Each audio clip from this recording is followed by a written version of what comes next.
Let's head back to the voicemail of Truth and Reason.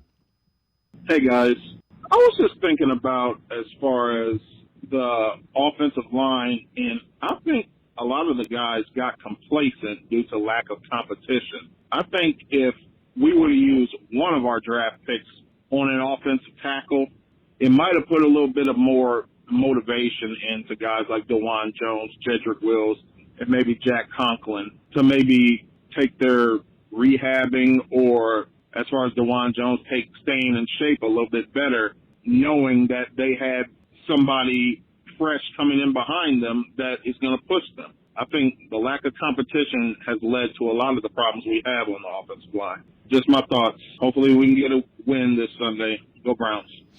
As always, appreciate all of the voicemails.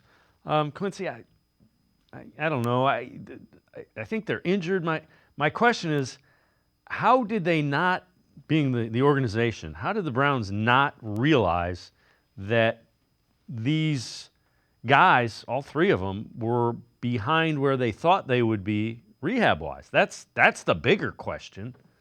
It was like they were surprised that it took so long for him to get healthy. That's something that can kind of happen because you're the limited amount of communication you can have throughout the off season on those kind of things. So I can get how they can miss those timelines. I just didn't agree from a pure strategic standpoint.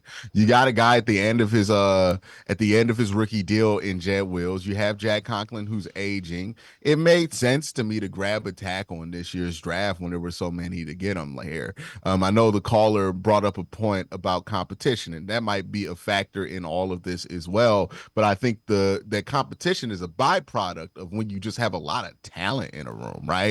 And if you don't have any talent in that room, you're not going to have a ton of competition. And I think the problem is that they didn't really try to refill this room with talent in the ways that they have aggressively tried to refill other rooms with talent in years past. So I think just strategically, maybe they thought they had an extra couple of years on this offensive line, and maybe that was an optimistic guess that was misguided.